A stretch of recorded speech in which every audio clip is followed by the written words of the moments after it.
Today on the Matt Walsh Show, if you were expecting the media to back away from race hoaxes and shame after the Jussie Smollett verdict, think again. Yesterday, ESPN tried to resurrect the Bubba Wallace Noose fable. Also, is Amazon to blame for the workers who died when a tornado hit their factory on Saturday? And you've heard about the male swimmer crushing the female competition at the college level. Today, we'll actually watch one of those races to see for ourselves what a farce it all is. Plus, the head of the NIH breaks into song during a press conference, and in the Daily Cancellation, we'll deal with the controversy surrounding comments that Ben Shapiro's sister made about Madonna. Am I going to cancel a member of the Shapiro family today? We'll talk about that and much more on Matt Walsh Show.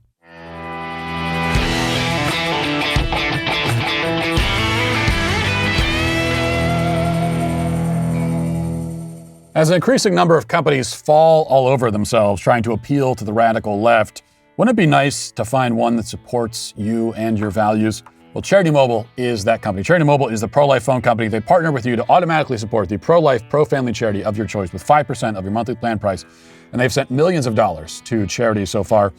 And there are a lot of other perks that you get with this service as well. New activations and eligible accounts get a free cell phone with free activation and free shipping when you mention offer code Walsh. And they also make it really easy to switch. You can keep your existing phone. You may even be able to keep your existing phone number, and you may be able to keep your existing phone. And unless you want a new phone, there's no problem there either. Charity Mobile has a variety of options from basic flip phones and low-cost smartphones to the latest 5G phones. And I also love that they have special flip phones and other kinds of phones with parental controls built in, so that if you do want to get your kid a phone so they can get in contact with you, then you don't have to also give them access to the internet. So I would very much recommend that. There are no contracts, no termination fees, and no risk with a 30-day guarantee. Switch to Charity Mobile and support the causes you care about. Call them at 1-877-474-3662 or chat with them online at CharityMobile.com and mention offer code Walsh. So people often ask me, why I am so stubborn and hard-headed and closed-minded, refusing to admit when I'm wrong, refusing to apologize, doubling down when people are upset at me, and then tripling down when they're mad that I doubled down. The answer is that I'm just kind of a jerk, frankly. I mean, that's the answer. But also because, although maybe not everyone can or should operate this way, we all have different personalities, some of us need to, because this is the kind of thing we're up against. We cannot all be equivocators and compromisers while we face an ideological opponent who stands firm in his position no matter what, regardless of the facts, regardless of anything. Some of us have to be a bit obstinate, headstrong, or else we'll all be blown around by the breeze like little leaves and twigs. A perfect example of the left's stubbornness, which calls for a proportional response, I think, is this. It's been less than a week since the Jussie Smollett verdict, when the left and the media were all, you would think, humiliated after the hoax they promoted was revealed as a hoax. You might assume that they would want to crawl into a hole for a while, lick their wounds, hide their faces, and certainly steer plenty clear of anything else that looks like it might be a race hoax. But that's just not how they roll. And so yesterday, ESPN, with timing that is not a coincidence, decided to air a special on the Bubba Wallace story. Now, you remember that Bubba Wallace was the black NASCAR driver who claimed that somebody hung a noose in his garage last year. NASCAR rallied around him, the media ate the story up, and it all culminated in the dramatic display of all of the drivers at Talladega marching around the track with Bubba Wallace in a show of solidarity. And they all gave him hugs and they were all crying.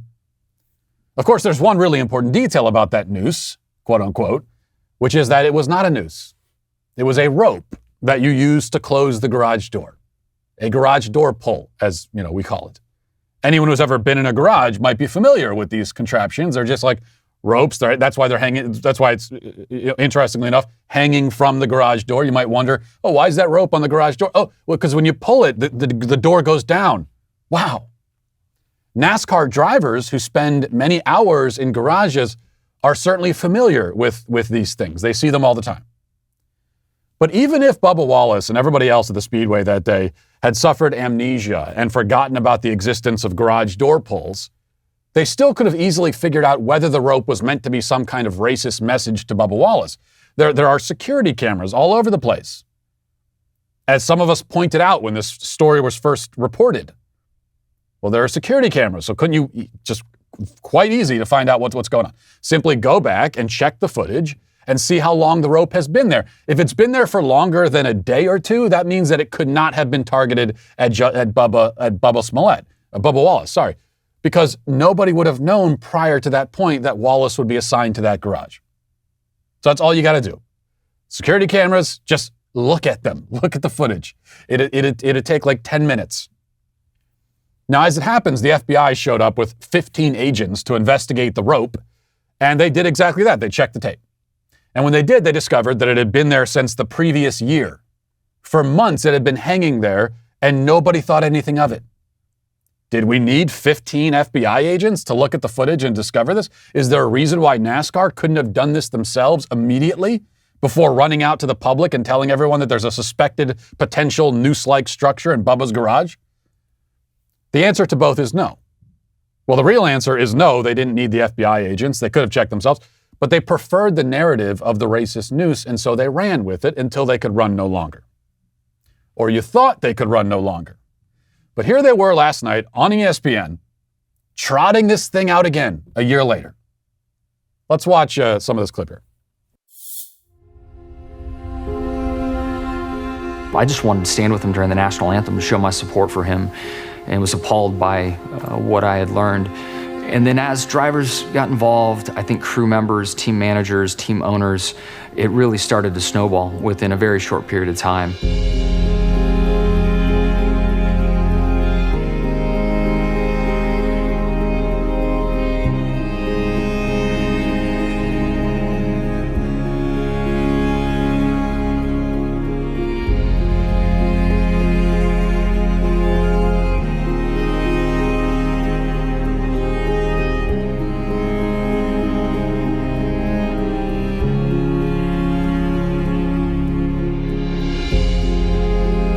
The most incredible, non-competitive moment in sports I'd ever seen.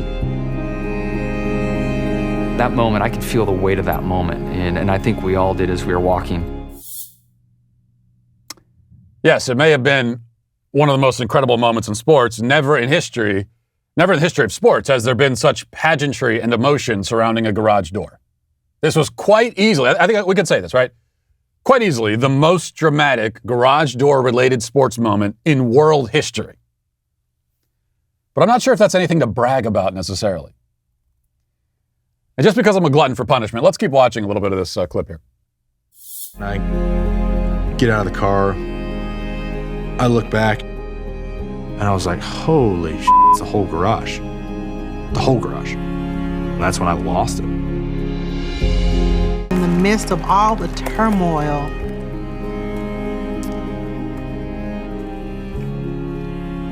that was going on in the world, with the black and white, the hatred and everything that was going on, the entire NASCAR family rallied behind my son. Very inspiring. Now, just to remind you, again, it was not a noose. So it was 100% not any kind of racist attack at all. It was just a rope with a loop on it so you could grab hold of it to pull the door closed. And by the way, that's also how we know it's not a noose. Because a noose, and I know like this, people on the left, they don't spend a lot of time outdoors. They probably don't do a lot of fishing or, that kind of thing. So they're not familiar with tying knots. But I can tell you that not every knot is a noose. In fact, most of them aren't. Only one knot is a noose, and it's a noose. And all the others are different kinds of knots. But they might look kind of similar because I know, again, if you don't spend a lot of time outside, all you do is watch corporate media, you see a rope, and maybe you just start breaking down in tears because you think, well, why else would that rope be there except to hang somebody? But a noose has a particular application, and so one of the, like by definition, a noose, when you pull on the loop, it constricts. Because that's what it's made to do. That's what makes it a noose. So if you pull on the loop and it does not constrict, then it's not a noose. And so since this thing was hanging there as a garage door since the previous October, we could probably assume that it was not constricting when you pulled on it, because that means it would, like, every time you try to shut the garage door, it would break your hand. And so I'm going to assume that had not been there for months, where every time you shut the garage door, just everyone's getting their hand broken and no one thinks to change the knot. So I'm assuming that's not the case, which means that it was a knot that did not constrict. It's not a noose. So this, in other words, this was not a makeshift gallows that had been set up to perform executions before the race. We know all of this now. I mean, any intelligent person knew it the moment they heard about the story, even before the FBI brain trust confirmed it. But now even the dumbest among us knows it. And still, ESPN aired the special. They reported themselves last year that the FBI confirmed it was not a hate crime. And yet here they are. You thought the media would be embarrassed by Jussie Smollett. Instead, they're saying, oh yeah, you think we're embarrassed by that? Well, take this. Here's an emotional documentary about a black guy who was afraid of his garage door. So this is the double down. It's also, as I've been explaining for the last few weeks, the reality curation. They are shaping the way people view reality. The actual details don't matter. In fact, the whole idea that nooses are racist symbols is itself a part of that reality curation. Nooses, actual nooses, like real nooses, have been used for thousands of years for different applications, but yes, often to perform executions. Many thousands of people, or millions, of all different races have died that way through the course of human history. Many of them have been convicted criminals. In some cases, they are unjustly lynched by violent mobs. But whoever decided that the noose, this like universal object, is a symbol of special significance to black people? When did that start? Well, the media decided that. They decided it some time ago, and they've now turned it into a reality through one hoax after another. They've been so successful in constructing this reality that even people on the right who are skeptical of the individual noose hoaxes still don't stop to question why we're pretending that the noose is a racist symbol in the first place. That's the power of the false reality that the left has constructed, and which permeates and intrudes into the lives of people who would otherwise know better. So it's a very unique situation in modern times. There've always been liars and propagandists in the world, but never with such immediate and all-encompassing access to so many people. And so with this ability to fundamentally reshape how we look at the world, which is all the more reason to remain vigilant and skeptical, and if we stand in the truth, to stand there stubbornly. At least as stubborn as the liars are with their lies. Now let's get to our 5 headlines.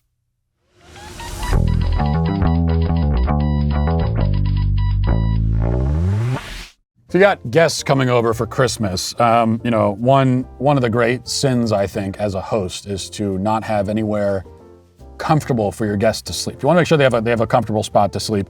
And nothing wrong with putting guests on a couch. I never mind sleeping on the couch, taking the couch if I'm staying at someone's house. But make sure it's a comfortable couch, and it will be if you get an all-form couch. What makes an all-form sofa really cool? Well, for starters, it's the easiest way you can customize a sofa using premium materials and at a fraction of the cost of traditional stores. You can pick your fabric, the sofa color, the color of the legs, sofa size, everything is customized. They've got armchairs and love seats all the way up to an 8-seat sectional, so there's something for everybody. And you can always start small and buy more seats later on if you want. And so your all-form sofa can grow and change if you wanted to. All-form sofas are also delivered directly to your door. In the past, if you wanted to order a sofa, you would need to hire somebody to come and assemble it in your home or break your back trying to put it together yourself. All-form has simple, quick assembly. No tools are needed at all. And if getting a sofa without trying it in stores sounds a little risky, you don't need to worry. You get 100 days to decide if you want to keep it. That's more than 3 months. And if you don't love it, they'll pick it up for free and give you a full refund. They also have a forever warranty. Literally forever on this warranty. And Allform is offering 20% off all orders for our listeners at allform.com/Walsh. To find the perfect sofa, check out allform.com/Walsh. A couple quick notes here about my best-selling children's book, Johnny the Walrus. Really important. First of all, and I think this is brilliant. I think this is great. But I've had some people reach out to me saying that they want to donate the books to their local schools, especially their local elementary schools. I had once started with one parent group in Southern California. And what they want to do is get a bunch of the books and then buy a bunch of boxes and donate them to very generously. And I think that those elementary schools down there in Southern California will be very, very grateful for these books. And I think it's a great idea. I plan on doing that myself. I'm going to make some, this is good news for the schools around here in Nashville, but I plan on making some very generous donations myself of this book to the schools around here. So if you want to do that, if you want to buy the books in bulk, you can go to bulkbooks.com and then search for Johnny the Walrus, and then you get the discount buying in bulk. But I'll tell you one place that you cannot go to get Johnny the Walrus, unfortunately. I mean, you can go to Amazon and you can still find it there. You won't find it listed as an LGBT book because of homophobia and gay erasure, and it was taken off, but it's still there. You can go to johnnythewalrus.com. But you cannot go to Target because the book has been taken off of Target. And they took it off at some point last week, like late last week. They got rid of Johnny the Walrus. And we've been asking, I think it's a fair question.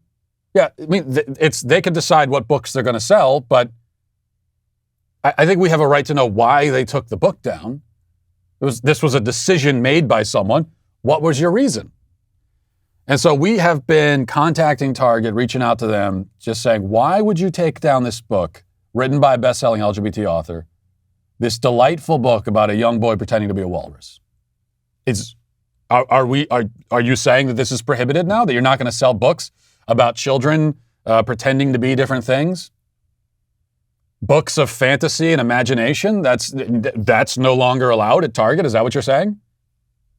Really fair question. We've been asking them, can't get an answer.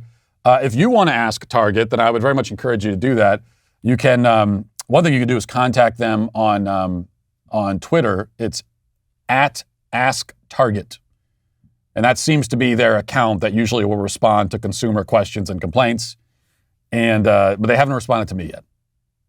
So I don't know if it's from Target. This could once again be homophobia rearing its ugly head, where they're saying, oh, I don't want to talk to the number one best-selling, most revered LGBT author in the country. So this might be something targeted at me. You might have more luck. I don't know. But if you want to do me a favor, do us all a favor, really, and find out why Target took Johnny the Walrus down. #free Johnny. #end walrus phobia. All right. So let's start here. Jen Psaki was asked about the sky-high inflation. She's another one who's not very forthcoming with answers. She doesn't like answering a lot of questions, just like Target apparently doesn't. But she did have an answer finally on this. Like, who is to blame for the fact that it costs so much money when you go to the grocery store? If you want to buy, some ground beef or something, costs a lot of money. And she says, well, it's not our fault. This is all the fault of big meat. Big meat is to blame. Let's listen. There are several progressive groups and lawmakers who are increasingly vocalizing the idea that high inflation is being driven by corporate greed, including companies with high profits, some of whom have met at the White House with the president in recent months. Does the president endorse that idea? Does he think that corporate greed is the big driver of inflation right now? Well, I think that the president thinks the way people across the country, American families, digest inflation is by price increases. And if you look at industry to industry, it's a little different. So, for example, the president, the Secretary of Agriculture have both spoken to what we've seen as the greed of meat conglomerates. That is an area where people go to the grocery store and they're trying to buy a pound of meat, 2 pounds of meat, 10 pounds of meat. The prices are higher. That is, in his view, and the view of our Secretary of Agriculture, because of, you could call it corporate greed, sure. You could call it jacking up prices during a pandemic. There are other areas where we've seen increases because of supply chain issues, and we're seeing those increases around the world as it relates to gas prices, oil supply, and things along those lines. So I would say there's some areas where we have seen corporations profit from the pandemic, and certainly the president would agree with that component. I don't know the full context of all of their remarks. It's various things. It's the greed of meat conglomerates. It's supply chain issues. It's the inflation fairy, and she's invisible, and she goes to the grocery store and she sprinkles inflation dust over all the food. That happens too. The point is, it's everybody's fault but ours.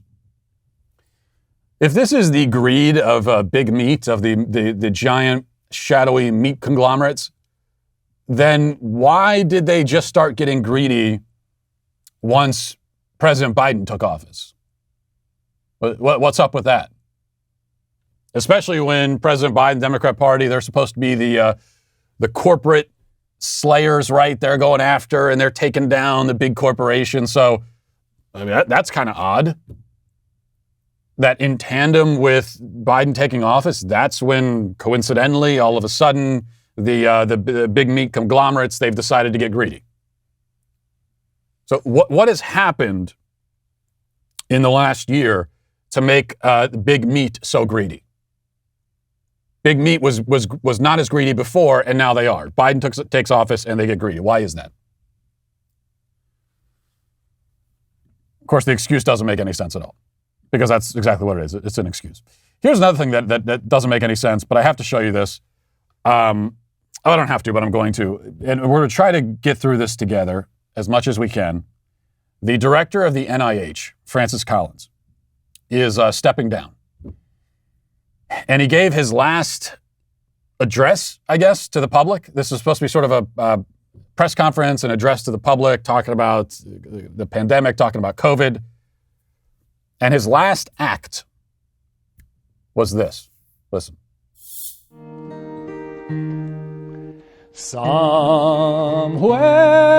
past the pandemic, when we're free, there's a life I remember full of activity. Somewhere past the pandemic, masks will come off. No more need for a nose swab every time we cough. Okay. We pause it. Just don't pause it, because we might go back to it. If you guys feel like you need to hear more of that. I don't know. I was kind of getting into it. Let's just play a little bit more. I want to hear a little bit more of this song. Just play a little bit more. As we are gathered here today, COVID's toll has hit and sent us reeling. But partners like the ones right here will help to make the pathway clear to find it true. Okay, now we're going to rewind it and watch the whole thing again, but this time I want you to focus on the sign language interpreter, because that's a whole other... No, I'm kidding. We're not actually going to play it, but that's a whole different experience when you're watching the sign language interpreter, who you can tell is painfully embarrassed, but she has to just roll with it. That's not... I swear to you, when I first saw this online, I thought, is this like a deep fake thing? This has got to be a joke. This cannot be real. I know we've seen this all over TikTok. People love singing about COVID for some reason, but there's no way that Francis Collins, the director of the NIH, but no, this is real. He actually did that. That is a thing that happened. And this shows you, a lot of things. One is, even before he broke out into song, this was the case, that we see how when people get into a bureaucracy, they become bureaucrats. It has this effect of lessening them, you know. And that's really a shame with Francis Collins, because he in fact is a brilliant scientist. He was one of the guys who sequenced the human genome. I mean, he's a great, brilliant scientist. But now this is what he has become as a bureaucrat. My God. And we can laugh in a cringy, awkward way at that, because what else are you going to do? But there is also something kind of sinister about it. Because it's this fanciful song about somewhere past the pandemic, everything will be good again. You could take the masks off. But just like we talk about somewhere over the rainbow, even in Wizard of Oz, the place over the rainbow doesn't really exist. It's all a dream in the end. It's a bait and switch, which always bothered me, even when I was a kid. I first saw that movie. So it's not real, is the point. The place over the rainbow is everything is great. It's in your imagination. It's in your dreams. It's not a real place. And that's basically what we're being told there. And this thing goes from awkward to creepy when you think of it that way. That what we're being told by the NIH is that the place past the pandemic, it's like the place over the rainbow in that it doesn't exist, because we're never going to be past this. This is how it's going to be forever. You're never taking the mask off. If you live in a place where you still have to wear it, you're never taking it off. If you're in California, where I just was for a few days suffering through, you're never taking the mask off. So that's the real message. Past the pandemic is a fantasy. But keep dreaming about it, keep thinking about it, and keep cooperating and obeying. And maybe one day This far-off fantasy will come to fruition. That's the real message of the song. All right, let's go here. Amazon. I wanted to talk about this briefly. Amazon is coming under fire after a number of employees were killed during the deadly tornadoes on Saturday, and this was at a warehouse in Illinois. I think it was 6 people were killed, I believe, and then there was a different, not an Amazon factory, but a different factory in Kentucky where dozens and dozens of people were killed. And especially Amazon is getting criticism. For whatever reason, I haven't heard as much criticism directed at whatever company runs the factory where those people were killed. But a lot of the criticism seems to center around the fact that Amazon wouldn't let employees leave during the storm. You've probably seen that headline all over the place. They weren't allowed to leave. They had to stay. Also, I've seen people going after Amazon for forcing employees to come to work, even though there were tornadoes in the forecast, as I saw somebody phrase it on Twitter. So I want to touch on these two things quickly. I'm not one to defend Amazon. And I don't really care if people are attacking Amazon. It doesn't personally offend me in any way. But I hate nonsense. And there's a whole lot of nonsense related to this situation. And so I want to explain that. First of all, was Amazon right in not allowing their employees to leave once the tornado hit, once there was a tornado warning? Was that the right thing to do, to force employees to stay there? Yes, absolutely. And it's obviously a great tragedy that people ended up dying, but it was the right thing to do to make them stay. Because that is, anyone who's lived in the Midwest, anyone who's lived in a tornado-prone area knows this. This is standard procedure. When you get a tornado warning, and in fact, now you get them on your phone, you get the alert, and what does the phone tell you? What does the weather report tell you? Everyone tells you, stay where you are. If you're in a building, find the safest place in that building. But what you don't do is leave. Of course, Amazon wasn't going to send people to their cars out on the road when there's a tornado out there. The car is the worst place you could be. And if you didn't know this, then this is a useful segment right now on this show. Maybe it'll save your life one day. The last thing you want to do, this is not like an action movie where you get into your car, you try to outrun the tornado. The worst place you could be is a car. Because there's falling limbs, there's debris, everything, you're very much exposed. If the tornado goes anywhere near you, I mean, you're in as far as the tornado is concerned, you're in a very light, you might as well be a rag doll that's going to get tossed around by the storm. So you don't go in your car, you find a solid structure, the most solid you can find. If you're in a building, you find the safest place in that building. Last year, my wife was out grocery shopping, and there was suddenly a tornado warning, and they told everyone, don't leave, you stay in the grocery store. Now, if my wife had made a run for it, I don't think they would have shot her to make her stay, but they said, don't leave, stay here, because we're not going to send you all out to the parking lot into your cars to make a run for it.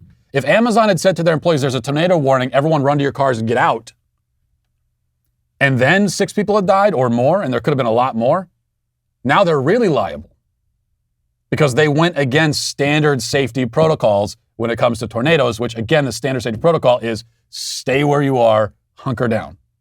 Unless you're in a car. That's the only time you're supposed to leave. If you're in a car, try to park somewhere and get to a structure if you can. And then the second thing about, well, there were tornadoes in the forecast and they had their employees come to work anyway. Again, if you live in a tornado-prone area, you already know this. There are tornadoes potentially in the forecast like 200 days of the year. A tornado watch just means that the atmospheric conditions are such that there could be tornadoes, but you can't shut down work every time there could potentially be a tornado. Then if you live in some of these, if you live in Kansas or something, you'll never go to work because it's almost every day there's a potential, especially in the summer. So that's all that it means. Is there's tornadoes in the forecast. It just means that like there could be somewhere a tornado or maybe not, because those are the weather conditions. But you still basically go about your day under a tornado watch. Tornado warning means, okay, now we've seen a funnel cloud. It's out there, but it's too late to evacuate the town or something. You got to hunker down. There's a reason why you don't hear about towns evacuating in the lead up to a tornado like they do with hurricanes, because tornadoes are different than hurricanes. Hurricanes are these big lumbering things that start out there over the ocean, and you could see them literally from 1,000 miles away. And the only speculation is what course they'll take and how strong the winds will be by the time they get to you. But as it gets closer and closer, you get a better idea. And then at a certain point, you really know with a fair amount of certainty where it's going to land and basically how strong it will be. And so then you can evacuate far ahead of time. You can't do the tornadoes. That's what makes tornadoes so uniquely dangerous. Is that all you know is that, well, there could be, and then it's here. And that's it. And once it's here, it's too late to leave. You stay, you hunker down. So I don't think it's fair to hit Amazon on either of those points. But being that they were in a relatively tornado-prone area, if they didn't have any kind of shelter within the building, then I think that you can hold them at fault for that. I think they claim that they did have a shelter, but some of the employees chose not to enter the shelter for whatever reason. I don't know if that's true or not, but if they didn't have a shelter, that's a problem. But these other things, I wouldn't go after them for that. I think these are people who don't understand tornadoes or how they work, and so that's how they work. All right, here is okay. I got to play this for you. This is an interesting and instructive video. Leah Thomas, quote unquote Leah Thomas, is the male swimmer at University of Pennsylvania. You remember this story? We've talked about it over the last week. He was, I don't know if he wasn't, I don't think he qualified as necessarily a top male athlete as a swimmer for the first 3 years of his college career, but he was certainly competitive. He was a competitive male athlete as a swimmer for 3 years. In his final year, he says, you know what? Turns out I'm a woman. And he decides to go over and compete against the women. And now he's dominating the competition. Dominating them. Because he was competitive. This is different from some of these other cases where you've got very mediocre male athletes or poor male athletes who come over to the female side and they win pretty handily, but it's not the same level of domination. So we could talk about that. I mean, we could talk about how he's dominating the competition. I can tell you that, for example, in one of his recent meets, he finished first and second place was 40 seconds behind him. Now, in terms of swimming, in terms of a race, unless it's a marathon, 40 seconds might as well be 4 months. That's how big the gap is. But we could talk about that intellectually. We could think about it intellectually.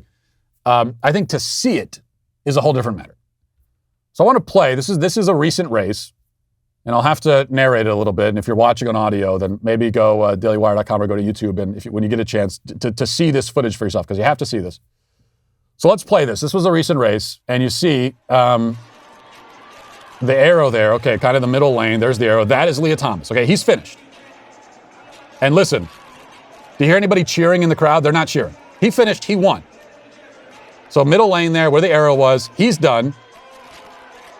And now he's waiting. Now we see some female competitors. They're coming up to the wall. Are they going to be second? No, they still have a whole other lap to go. And we've got some people on the far lane there. Are they coming? Is that going to be second? Are they second place? No, not second. We still haven't got to second place. They've got a whole other lap to go. Okay, now finally we get second place. There is, and listen to this. Oh, don't listen. Okay, we cut it off. The crowd starts cheering for that person because the crowd knows. The crowd knows the score. Leah Thomas finishes. I think that you might have heard one person clapping. I don't know if that's someone in his family. And then the real winner finishes, and then you get the crowd cheering. That's what 40 seconds looks like in a race. As I said, it may have well been 4 months. Thomas could have gotten out of the track and started eating a snack or something. He could have got out of the track, got a Hot Pocket, went to a microwave, heated it up, started eating it, and then come back and watch the rest of the race, and then he would have seen second place. That's how far ahead he was. That is the difference biologically between men and women. That's the advantage that your physiology gives you if you're a male. It is an insurmountable advantage. You think any of those women there, as talented as they may be against women, What are they going to do to shave 40 seconds off their time? Maybe if they start taking steroids, but even then, probably not. Because he's on steroids. That's the thing. When you're a male racing against women, it's cheating. You have a chemical advantage very similar to the advantage that someone with performance-enhancing drugs has. It's a similar advantage. You have similar chemicals coursing through your veins, except naturally rather than artificially. And even if you can diminish those chemicals because you're suppressing hormones or whatever, you're taking estrogen, you still have all of the other advantages that come with being a male. That give you a 40-second head start. Total farce, total joke. And yet, yeah, we could appreciate the crowd for cheering for the right winner, but they still held the race. And all those the parents came and they watched. As long as you're doing the race and participating in it, then you are participating in this farce. You're propping it up. You're supporting it. We need more than people kind of passive-aggressively not cheering for Thomas. That's good, but we need a lot more than that. There need to be protests. There need to be female athletes coming together and agreeing that they're not going to participate in races where he's there. You do that, and maybe we'll start seeing some change. Maybe. All right, one other thing. This is from the Daily Caller. It says, superstar Billie Eilish opened up about how she started watching porn at around the age of 11 and said she feels watching it has destroyed her brain. The 19-year-old singer shared during an appearance on the Howard Stern show, as a woman, I think porn is a disgrace. I used to watch a lot of porn, to be honest. I started watching porn when I was like 11. I think it really destroyed my brain. I feel incredibly devastated that I was exposed to so much porn. I'm so angry that porn is so loved, and I'm so angry at myself for thinking that it was okay. The way that vaginas look in porn is effing crazy. No vaginas look like that. Women's bodies don't look like that. We don't come like that. The first few times I had sex, I was not saying no to things that were not good. It was because I thought that's what I was supposed to be attracted to. Okay, I mean, this is, on one hand, if you want to look at it from the pessimistic angle, it is frustrating that some of us have been saying this about pornography for years.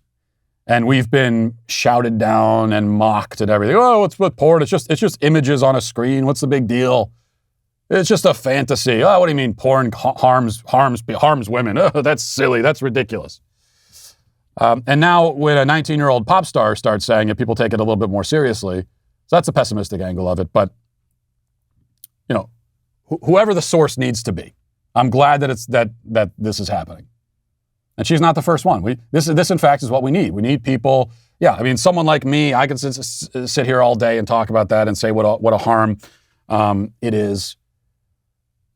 But to a certain extent, it's always going to be dismissed as religious puritanism or whatever.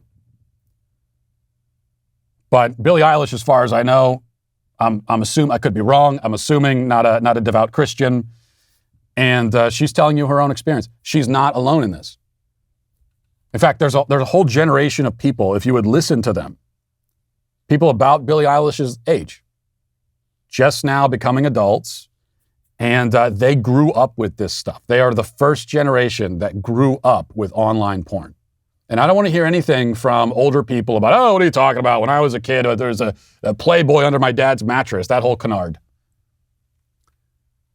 I mean, if your dad had pornography under his mattress and he was allowing you to access it, then your dad was a creep. And I'm sorry about that, but that is nothing like this. Okay, magazine images on pieces of paper, nothing like the permeation of hardcore porn that young children, I mean, she says at age 11 she started looking at this stuff. So these are prepubescent kids. She says it destroyed her brain. She's right. Now, fortunately, the damage is not permanent. There's a way to overcome it, I think. But there are certain effects that will linger forever because this is during your formative years. This is before puberty. Your idea of human sexuality is very much shaped by all this stuff that you're watching online. When you get a little bit older and you realize that it was shaped in this way and misshaped by it, then that's when you could start to recover. But it does have an effect. That to a certain extent, I mean, I just said a second ago that it's not permanent. I think, in fact, some of the damage actually is permanent. It doesn't doom you to a dysfunctional sex life or dysfunctional relationships your whole life, but there is some permanent damage done because of what these kids are being exposed to, how early they're being exposed to it, how much of it they're exposed to, how often. And so if you listen to the kids who are not kids now, they're adults, but if you just listen to them, so many of them will say exactly this: I grew up with this and I wish that I hadn't.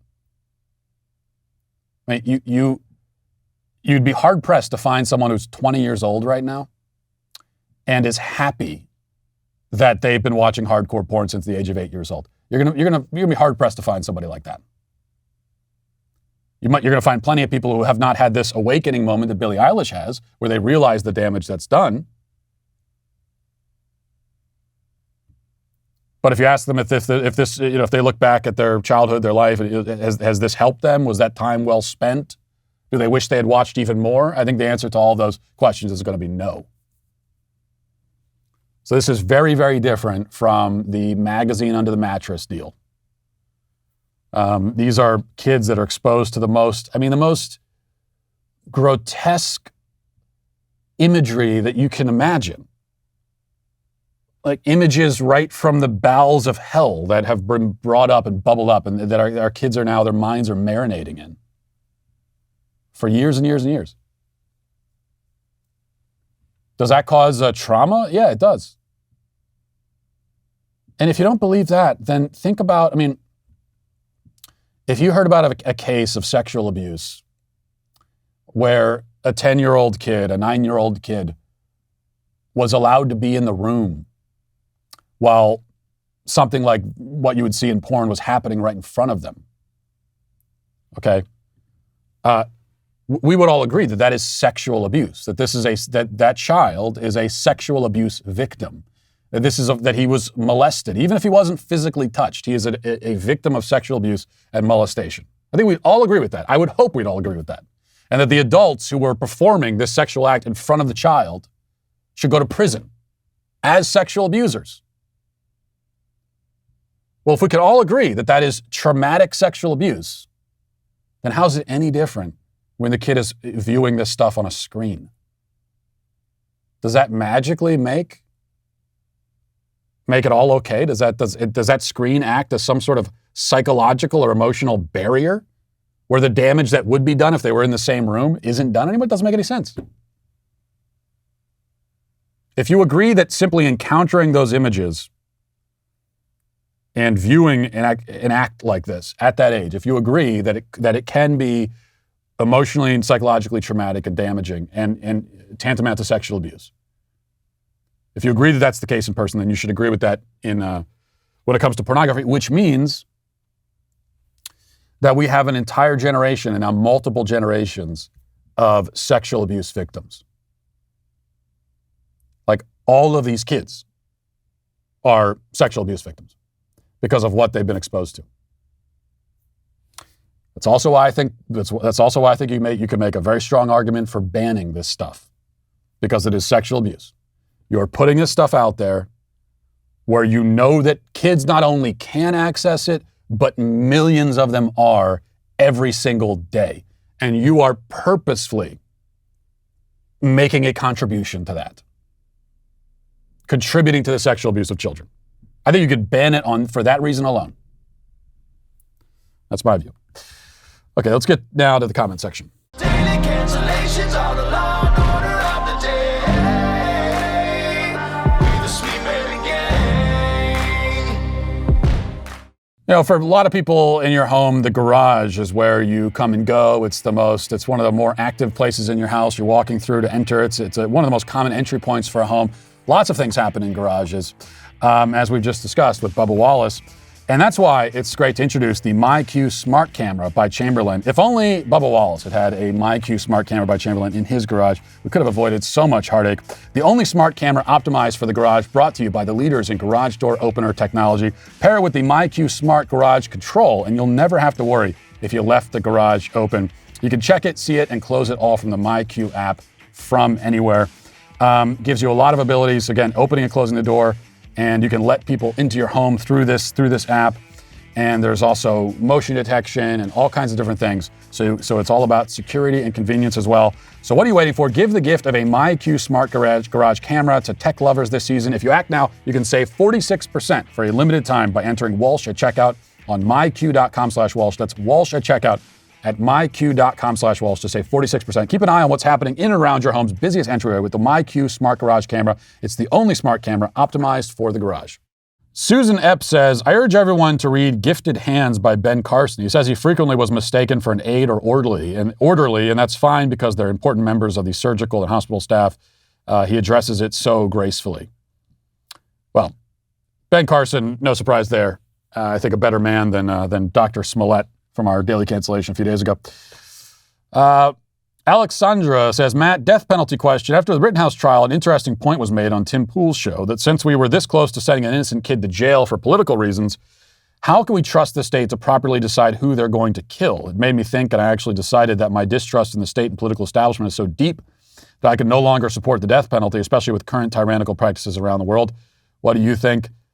I understand that argument, but I don't find it persuasive for a few reasons. I'll focus on one, which is that, why aren't you arguing against life in prison without parole? I mean, by that logic, then we shouldn't be doling out any punishments at all.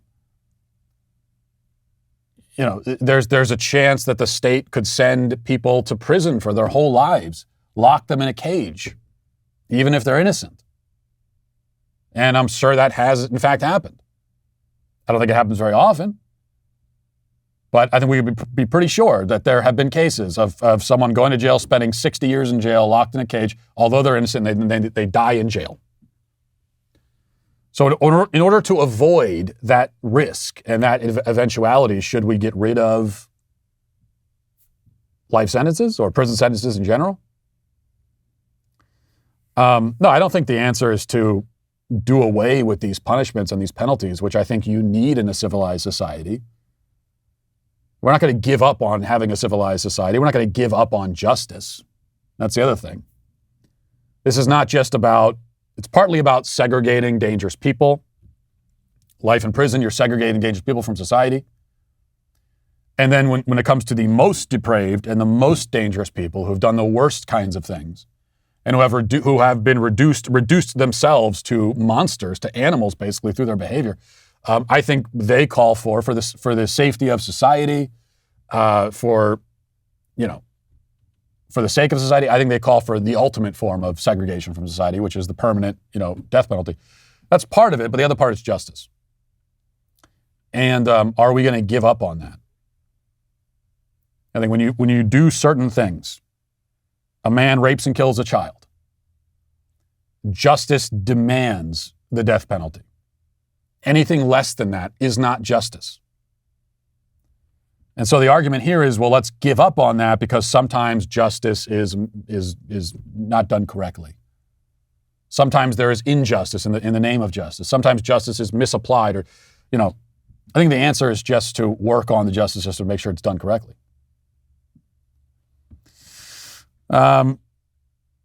Lex says, you mentioned again today abolishing the Department of Education. Do you want to abolish the whole public school system too? What would take its place? Do you really think we can privatize all of education? Well, yes to all those questions, but with a very important qualifier. So when it comes to education, like most things in life, I'm a believer in subsidiarity, and that means that it should be handled on the most local level possible. So I want education to be private and local. And the local part is really important. And sometimes that gets left out of this conversation. Now, the most localized form of private education is homeschool. It's also the most private form of private education. And that's why I think it's great, and I'm a homeschool advocate. But I am in favor of local private schools also. The local part is very important, and here's why. If, in my fantasy, the public education was abolished tomorrow and it doesn't exist anymore. Department of Education is gone. Public education system is gone. Government is out of the education business. If that were to happen tomorrow and that was it, and there was nothing else put in place, and all we cared about was let's just get rid of this, and anything is better than that. Well, you know what we would have next? The next week, there would be Amazon Elementary, Coca-Cola Middle School, Disney High, right? These mega conglomerates would move in and they would take over education. And all the things that we hate about public education right now would be present, and in fact, probably be even worse. Because at least with public education, there is the pretense, the hope at least, that you can have some influence on what happens in the school system through the school board and so on. And we've seen that actually happen successfully, especially recently. But with privatized conglomerate education, there isn't even the possibility of that. So that's why I have this really important qualifier. Yes, I'm in favor of getting rid of the public education system, but what comes in its place must be local and private.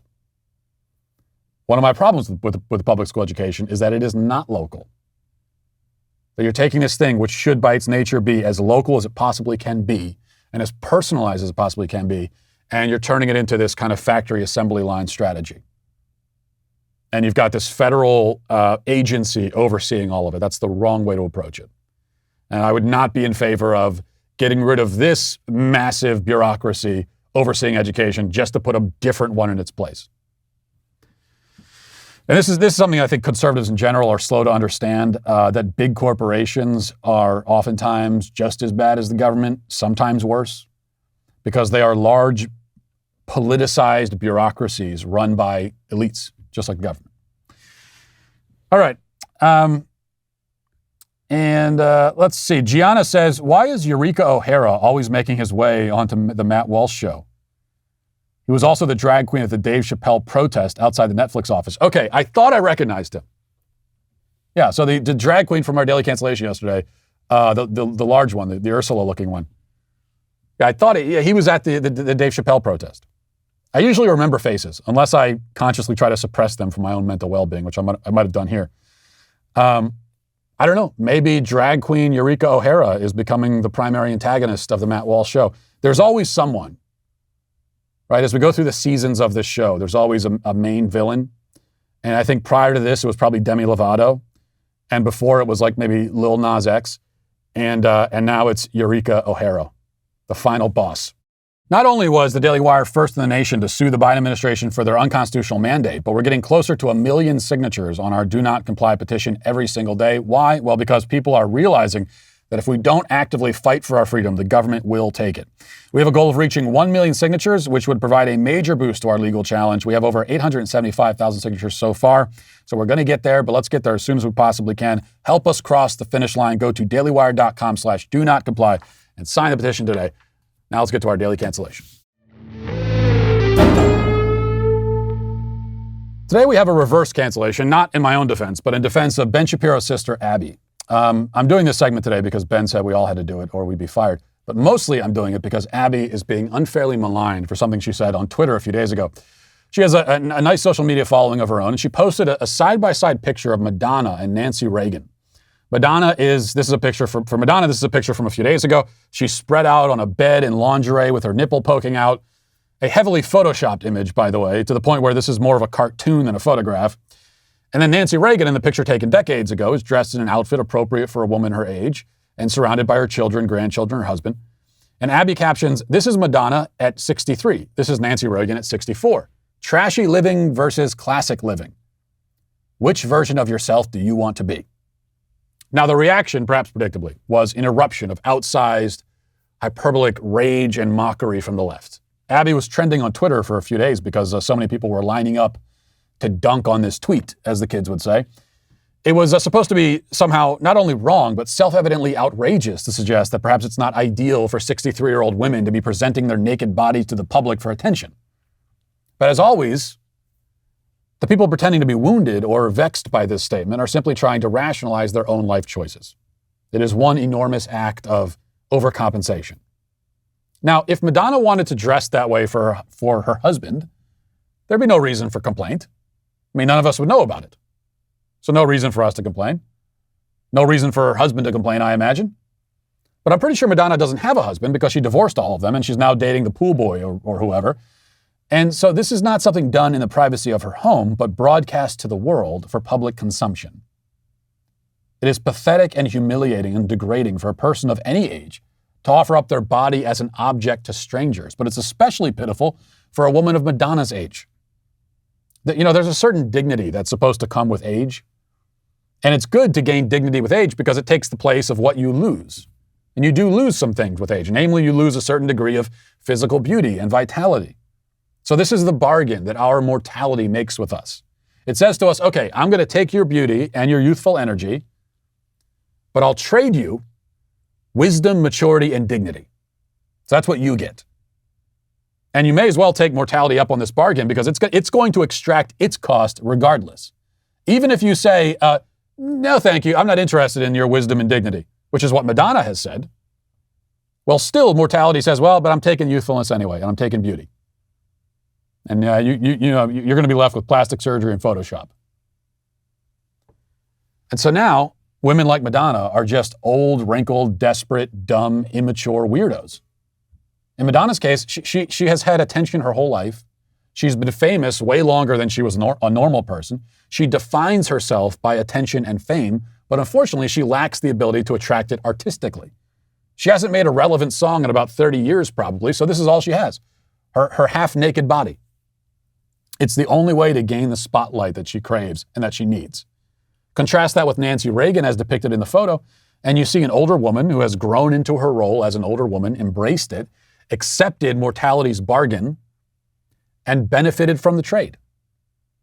So which version of ourselves should we want to be? I mean, I think that's pretty obvious. In fact, it's interesting to note that Abby is not alone in making this point. The rapper 50 Cent, who probably does not line up with the Shapiro family very often when it comes to political and cultural views, actually made a similar observation in his own way, commenting on these photos when they were posted to Instagram. 50 Cent said, yo, this is the funniest shit, LOL. That's Madonna under the bed trying to do like a virgin at 63. She's shot out if she don't get her old ass up. So that's basically what Ben Shapiro's sister was trying to say. And you could decide who communicated the point more eloquently. As it happens, Madonna's response to 50 Cent's comments, she responded calling them misogynistic, ageist, and sexist. So she's playing the standard game of parading her naked body around in front of millions of strangers and then recoiling in horror when a few of those strangers dare to express their opinion about the spectacle. But she has no room to complain. If she didn't want to hear 50 Cent's opinion about her appearance as she lays naked on a bed, then she shouldn't have went through the trouble of documenting herself in that condition and posting it on social media for millions of people to see. Once you present something like that to the world, once you present anything to the world, once you take anything and say, here you go, world, look at this, the world has a right to pass its judgment. If you really don't want to hear the world's judgment, or you think the world has no right to make such judgments, then keep it to yourself. That goes for your naked body. It goes for your opinions. If you express an opinion to the world, I do it all the time. Hey, world, here's my opinion about this. And if people attack me for it, I might respond to those attacks. I might hit back, but I'm not gonna sit here crying that they disagree. How dare you give your opinion about my opinion? But Madonna understands this, but this is the game she plays. It's a pretty common game, especially in the internet age, but usually it's played by people who are young and dumb and who struggle to differentiate between what should be private and what should be public. Madonna is old and still struggling in that way, mainly because she never formed any sort of real personal identity outside of her role as celebrity. That's what makes this sort of exhibition so woefully depressing, because it's empty.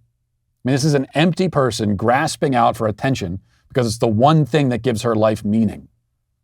By her age, she ought to have a full life, deeply moored in family and relationships, as Nancy Reagan clearly had at that point in her own life. So which fate would you rather share? Do you want to be the woman less than a decade away from turning 70, prostituting yourself with images photoshopped to make you look 50 years younger? Or do you want to be surrounded by family and by love and by loyalty? And to leave behind a real legacy? I think we all know which we would prefer. That's the point Abby was making. And she could not have been more right about it, which is why the people canceling her are today finally canceled. And we'll leave it there for today. Thanks for watching. Thanks for listening. Buy my book at JohnnyTheWalrus.com. Godspeed. Somewhere past the pandemic, when we're free, there's a life I remember full of activity.